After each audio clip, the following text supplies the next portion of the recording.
O Estado hoje, você tem municípios inteiros que não têm trabalho. O Estado faça a frente de trabalho, chama as pessoas que estão recebendo auxílio para trabalhar.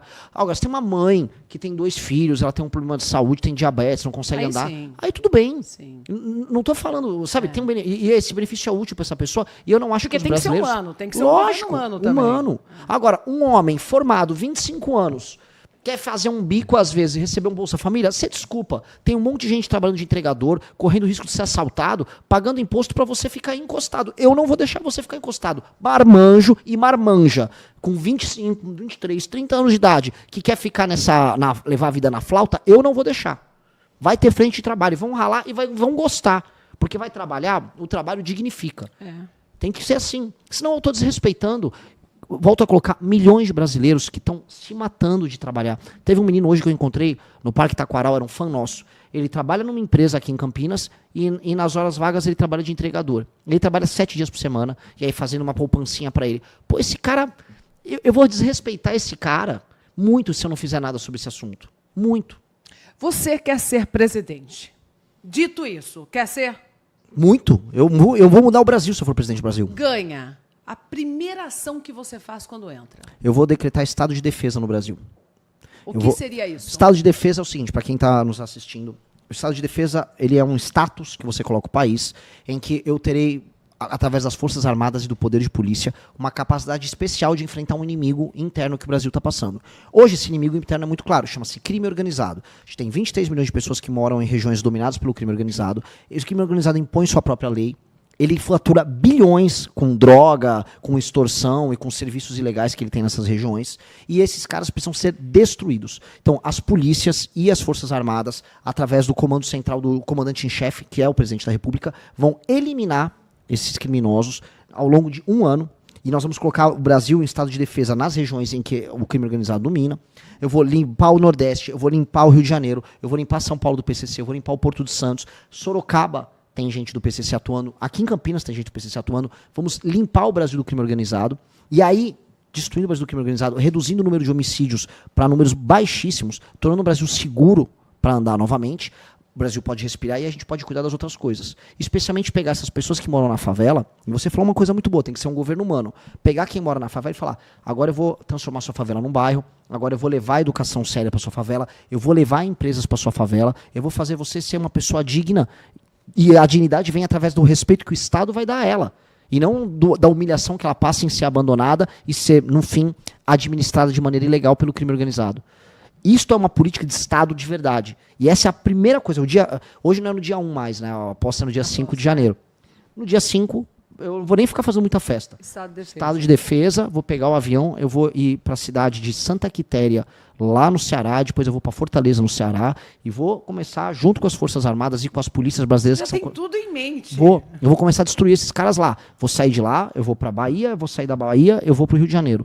Enquanto isso, as forças da polícia aqui de São Paulo vão intervir lá no Porto de Santos, que está tomado pelo PCC, as forças policiais nossas e as forças de fronteira lá no Mato Grosso do Sul vão fechar a rota caipira, que passa a rota de entrada de droga. Nós vamos botar todo o Brasil nessas operações. Se você é um policial que está nos assistindo, o seu sonho vai se realizar. Nós vamos vamos passar rapa nesses caras. E aí a gente passa a respeitar mulher que anda na rua e tem medo de ser assaltada, mulher que tem medo de ser, não posso nem falar, é um crime muito pesado, mas violentada por membros dessas facções que cometem esse tipo de crime. Criança que vai para a escola e tem medo de ser cooptada pelo crime. E a gente vai tornar o Brasil, assim, o Brasil já deixa de ser um país selvagem, como ele é hoje, e passa a ser habitável. Não é nem o país ideal, mas já é habitável. Depois do habitável, agora vamos fazer ele ficar rico. Vamos fazer ele ficar bom, até ele ficar muito bom. Renan, tá. Primeiro passo seria isso.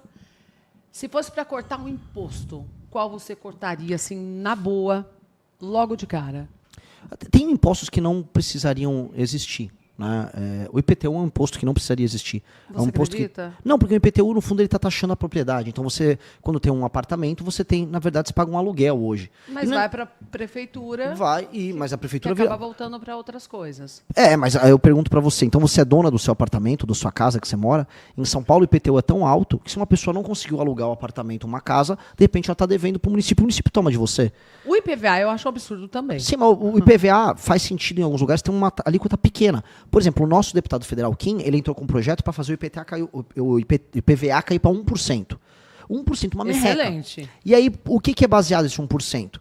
No peso do carro, como é nos Estados Unidos. Porque o IPVA tem que ser um imposto para fazer com que a rua fique circulável. Logo, se um carro é leve, ele paga menos imposto. Se um carro é pesado, ele paga mais, mas não muito mais, igual a gente está pagando hoje. E aí, mas Renan, de onde você vai tirar esse dinheiro? O Kim Kataguiri, nosso deputado, ele propõe redução de gastos com publicidade do governo. São bilhões de gastos com publicidade. Tira o gasto de publicidade do governo, você economiza com esse gasto, e do outro lado você entrega a redução do IPVA. E aí todo mundo vai poder, nossa, até consumir mais carro. Você poder comprar um carro novo, um carro elétrico, você renova a frota, melhora a qualidade do oxigênio, porque você vai ter uma frota que polui menos. É melhor para todo mundo, certo? É melhor para a indústria automobilística, é melhor para o meio ambiente, é melhor para as contas públicas, é melhor para as pessoas. Por que a gente não faz? Bom, a gente fez, a gente entrou com o projeto. Então, claramente é um imposto que eu reduzia. E, no geral, eu reduziria a alíquota de tudo. Do imposto de renda ao imposto por sobre circulação de mercadoria. Assim, você acha que daí a conta fecharia? Primeiro tem que cortar o gasto. A gente tem sempre aquela discussão. Você vai cortar o gasto primeiro ou vai baixar o imposto primeiro? O Brasil ele está com quase 90% de dívida nos próximos 2 anos. Sim. A dívida está estourando. É muito financiamento. Mas como a gente resolve isso? Eu tenho que cortar o gasto e dividir e diminuir os juros que a gente paga na conta Selic. O juro só diminui se as pessoas que compram títulos brasileiros perceberem assim, o Brasil vai pagar. Pensa assim, pessoa que está assistindo, para não parecer abstrato. Se você está devendo muito na praça, você está com o nome sujo, você não vai conseguir pegar um dinheiro com juros baratos no banco. Você vai ter que ir num agiota. O agiota vai te cobrar uns juros muito caros e vai te bater se você não pagar. O Brasil está hoje no agiota. Então o Brasil, como ele tem fama de gastão e não consegue pagar as próprias contas, ele tem que pagar uma taxa de juros absurda. Então o que nós vamos fazer? Vamos mostrar para todo mundo, eu consigo pagar a conta, eu vou reduzir gasto estúpido e agora eu não vou pagar um juros tão alto. Não pagando juros tão alto, reduzindo a taxa de juros que nós pagamos, a famosa taxa Selic, o juros vai ficar mais baixo, não só para o Brasil, mas para as pessoas. E aí, com juros mais baixos, as pessoas consomem mais. Isso tem um efeito positivo. E também, reduzindo esses gastos todos, eu posso cobrar menos impostos. Então, eu vou começar cortando primeiro os gastos, depois cortando o imposto. Você acredita que hoje o Brasil está polarizado ou manipulado? Nossa, grande ponto, manipulado. Porque polarização não é necessariamente ruim. Você pode ter 2 lados bem construídos, só que você não tem 2 lados de verdade. Eu desafio as pessoas que estão nos assistindo, deve ter fã do Lula do Bolsonaro no chat. Fale 3 propostas para 2026 do Flávio Bolsonaro e 3 propostas do Lula. Não vão lembrar porque não tem. O Lula não propôs nada, nem o Flávio Bolsonaro. Se eles não propuseram nada, e não tem nada a propor, então as pessoas só gostam deles. E se as pessoas só gostam por um exercício de afeto, de amor, eu amo o Bolsonaro, eu amo o Lula, então vocês são manipulados emocionalmente, porque o Lula não ama vocês, nem o Bolsonaro ama vocês. Eu acredito também que seja manipulado pela seguinte questão, Renan, as pessoas não conseguem enxergar o Banco Master. Sim. Estourou a bomba agora, mas a bomba não é de agora. Sim. É de antes. Sim. Vem de antes. Sim. A questão do INSS. Estourou a bomba agora, no governo Lula.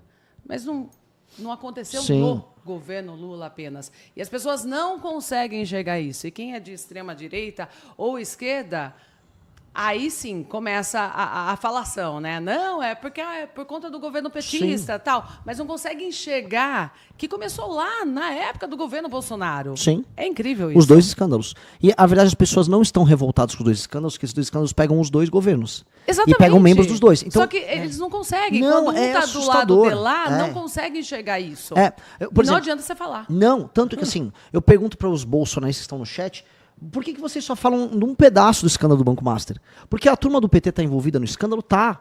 O escândalo do Banco Master começa com um produto financeiro fraudulento chamado Credit Sexta, lá na Bahia, com o PT da Bahia. E depois a turma do Vorcaro, que é o dono do Banco Master, ele começa a comprar, né, através de contratos, figuras do governo Lula. E ele se reuniu 3 vezes com o governo Lula. Então aí um bolsonarista, pera. Então é para xingar o escândalo do Master, né? O escândalo do petismo. Aí eu viro, calma, homem. Vamos lá.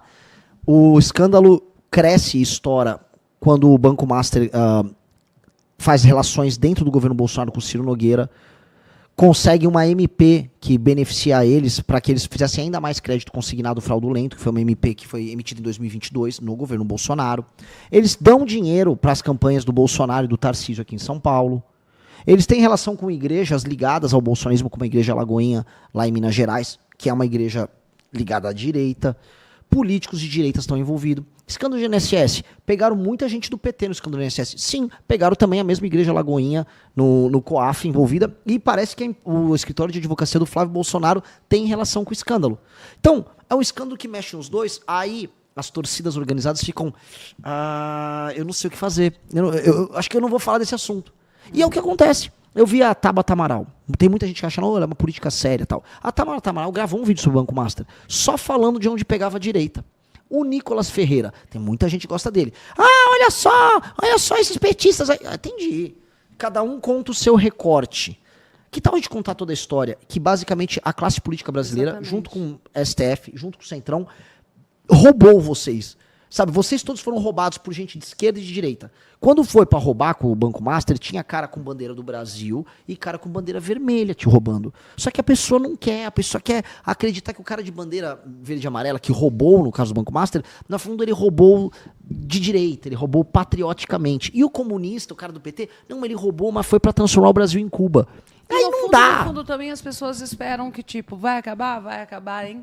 Pizza. Sim. Infelizmente, o brasileiro hoje em dia, e eu acho isso muito triste, Renan, eu gostaria realmente que a política tivesse uma mudança extrema, assim, para o nosso povo brasileiro ter mais dignidade. Porque é isso, você que é eleitor, que está nos assistindo, merece ter dignidade, ter saúde de qualidade, educação, ter comida no prato, ter uma moradia. É isso que eu desejo para todos nós. E um país mais igualitário, né? Com certeza. Olha, tem muita gente comentando aqui no chat. Manda aviãozinho para a gente chegar. Nesse momento, temos 2.600 pessoas nos acompanhando. Muita gente dando força para você. Muita gente também. Tem muito hater, é claro. O hater que faz você parte. Já está acostumado, com certeza. Ninguém ama mais você do que o hater, né? Ele tá sempre presente. Sempre presente, né? Em todas as lives e dá o engajamento.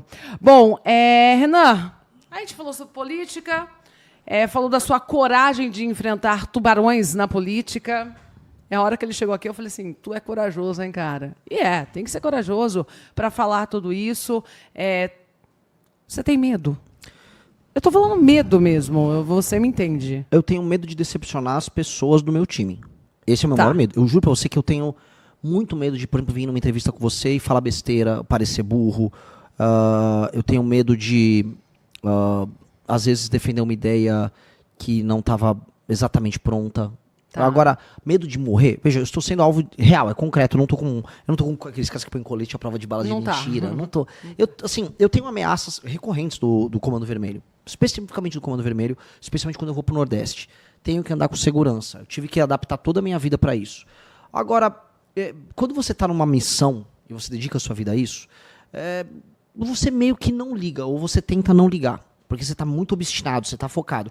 É igual, por exemplo, o Ayrton Senna era um piloto de Fórmula 1. Ele corria, e ele sabia que ele tinha um risco de morrer. Todo piloto de Fórmula 1 naquela época sabia que tinha um risco de morrer. A morte acompanhava, uma hora ela te pega. Pegou o Senna. Com a gente pode ser que ela pegue, assim como pode ser que ela não pegue. Agora, o meu maior medo, que é pior do que a morte física, é eu decepcionar meus amigos e as pessoas que estão nos apoiando. Esse é um medo enorme. Eu me cobro muito para não ser o cara que vai decepcionar eles. Bom, você vem com ideias inovadoras, vários ideais políticos. Quem que é o Renan? Quem é o Renan?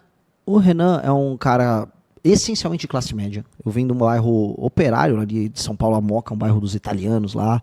Bairro muito bom. Filho de um advogado, filho de uma psicóloga. Cara que gosta de rock, que gosta de tocar guitarra bastante, gosta de escrever. É músico? Músico, compositor, guitarrista, gaitista, vocalista. Adoro compor. Acho que a coisa que eu mais gosto de fazer é compor. E para mim o maior prazer que existe na vida são dois, na verdade. Um é fazer um churrasco bem feito. Eu sou um grande churrasqueiro. E tocar uma música minha para outras pessoas, ou seja, fazer um show. Quando eu faço um show... É pop rock? É rock and roll. Tudo som próprio. Inclusive, a gente ganhou uma competição agora para participar do Lollapalooza. Ficamos em primeiro na competição. Sério? Sério. Só que aí agora os organizadores... A gente vai ver Renan no Lollapalooza? Tem que... Sim, se a vontade popular for respeitada, eu vou tocar no Lollapalooza. E eu acho que vou ser muito vaiado pelo público lá que não vai gostar de mim por quem eu sou. Tá rolando treta? Talvez você não participe. Então, porque os organizadores, então, agora vai ter uma avaliação técnica. Poxa, eu gravei as músicas no único estúdio analógico de pé ainda no Brasil, estúdio Mosh, grande estúdio. Ou seja, eu gravei a música igual eu gravava nos anos 60, 70, em rolo de fita, toca ao vivo, o nosso som é original, nossas letras são muito boas. Não deveria... E teve a votação E popular ganhei. para estar lá no Lollapalooza. E ganhei.